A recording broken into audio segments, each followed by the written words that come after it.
his remarks, he insisted that Western allies have no intention to slow the pace of support for Ukraine. He also, of course, addressed the conflict in the Middle East. Antony Blinken saying the U.S. will be working to try and get both sides to extend the ceasefire. He will also work to assure that what happened in Israel on October 7th never happens again. And finally, they will be working to ensure that this conflict does not spread elsewhere in the Middle East. For more on this, then, we'll cross now to France 24's Brussels correspondent Dave Keating. Hi there, Dave. So what are the main takeaways from Blinken's comments? Let's start first with Ukraine. Any surprises? I mean, there weren't any surprises. This was certainly Secretary Blinken putting a brave face on what is a bad situation in terms of the support that the West has for Ukraine right now, because everyone can see that that support is faltering. We see the Republican Party in the United States blocking further aid to Ukraine. We see here in Brussels, Hungary's Viktor Orban blocking further EU aid to Ukraine, specifically a 500 million euro tranche of military aid and a 50 billion euro tranche of general aid. We also see politicians that have not been supportive of supporting Ukraine coming first in elections in Slovakia, in the Netherlands. And in his press conference there, Secretary Blinken said all allies realize the importance of supporting Ukraine and that it has to do with their own peace, their own protection. He was really echoing a lot of what the Secretary General Stoltenberg said in his press conference before him, where he kept referring to all allies.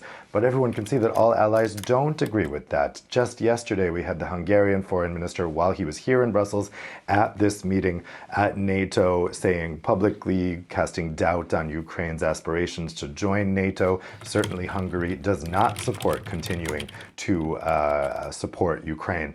So these affirmations that all allies are on the same page, I mean, everyone can see that that isn't the case. Blinken was also talking about the situation in Washington with the U.S. Congress, saying that the Republicans do support aid to Ukraine. Everyone can see that that's not true, that a significant part of the Republican Party is opposed to that and has been blocking that.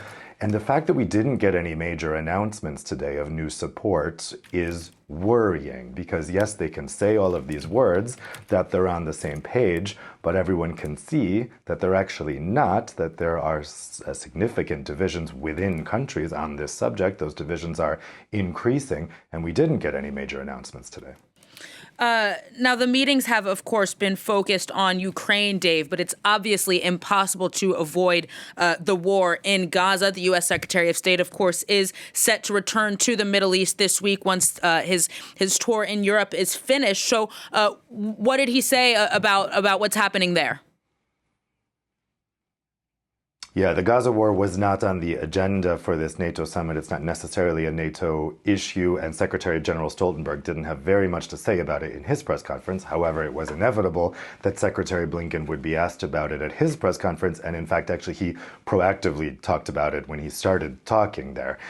So we got a continued affirmation of the Biden administration's support for a two-state solution. We did also hear optimism, I think, although he wouldn't directly say it, optimism that the current ceasefire can extend and maybe could actually become the new state of affairs. Now, that is not what the Israeli government has been suggesting, but Blinken was very, very keen there to trumpet the accomplishments of this ceasefire in those hostage exchanges, and that he was talking about the day after, reiterating his message from Tokyo, saying that a plan needs to be urgently developed here for the rebuilding of Gaza after the destruction of this war, and also thinking about governance. Who is going to govern Gaza after this war ends, after this period of conflict ends? And nobody seems to know. The Israeli government doesn't seem to have a clear answer on that. I think the United States is getting impatient to get an answer on that. I think European allies as well. This would have been a big topic of conversation in the sidelines of this NATO summit, even if it wasn't a direct agenda item. So we're hearing, I think, increasing impatience to try to get an answer on that question of what happens the day after.